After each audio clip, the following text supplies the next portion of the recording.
প্ৰথমতে মই 4টা জিকা লৈ লৈছোঁ আৰু জিকাকেইটা মই ভালদৰে চেলাই ল'ম ঠিক এনেদৰে।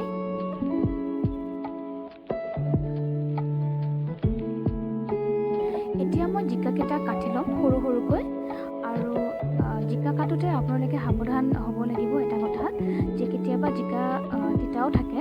চ' আপোনালোকে এবাৰ টেষ্ট কৰি ল'ব কাটাৰ পিছত যে জিকাকেইটা তিতা নহয় যাতে, কাৰণ কিবা কেমিকেল কম্পাউণ্ড মিক্স হ'লে কেতিয়াবা তিতা হৈ যায় আৰু আমি সেইটো খাবলৈ নোৱাৰোঁ। এতিয়া মই কেইটামান নহৰু, এটুকুৰা আদা আৰু 2টা জলকীয়া ভালদৰে পেষ্ট কৰি ল'ম।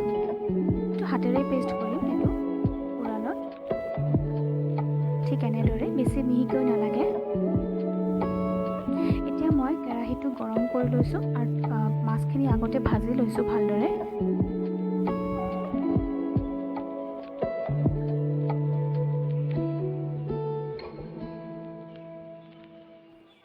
ৰৈ যোৱা তেলতে মই 5 ফোৰণ দি দিছোঁ।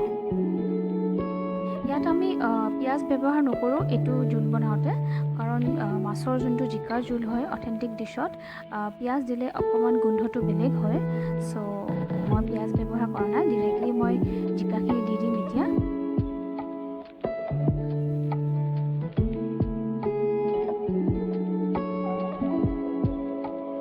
মই এতিয়া গেছটো হাই কৰি অকণমান দেৰি ভাজিম আৰু ভালদৰে অকণমান দেৰি ভাজাৰ পিছত নিমখ দি দিম।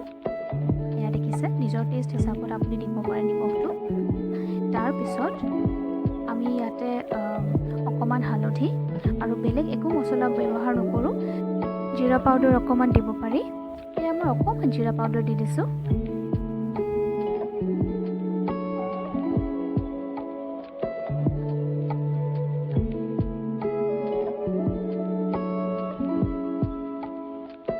এতিয়া মই গেছটো ল' কৰি কভাৰ কৰি দিম।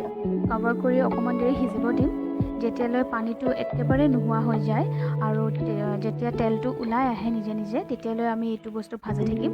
নৰ্মেল জিকা আমি যেনেকৈ ভাজোঁ তেনেকৈ ভাজিব লাগিব।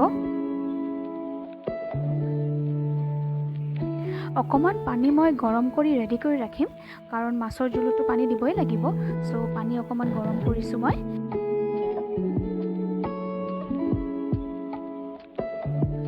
অকণমান দেৰি পিছত লিডটো গুচাই চাব পাৰে আপুনি, তেলটো ওলাই আহিছে লাহেকৈ।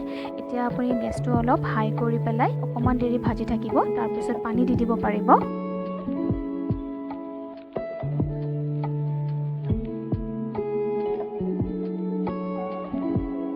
এয়া মই পানী দি দিছোঁ।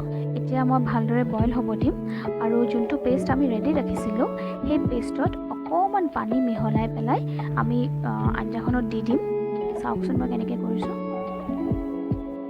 আপোনালোকে ভাবিব পাৰে মই এইটো পেষ্ট পিছত কিয় দিছোঁ, কাৰণ মাছৰ জোলত সদায় এইটো বস্তু পানী দিয়াৰ পিছত দিব লাগে, ভাজোতে দিব নালাগে।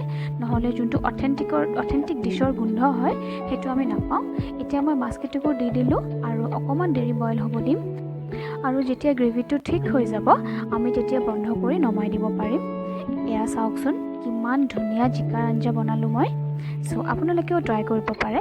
এপিচ মাছ বাৰু মই আঞ্জাত নাই দিয়া, কাৰণ মই ভাজা মাছ খাই ভাল পাওঁ। থেংক ইউ ফৰ ৱাচিং। Stay safe, stay tuned, bye বাই।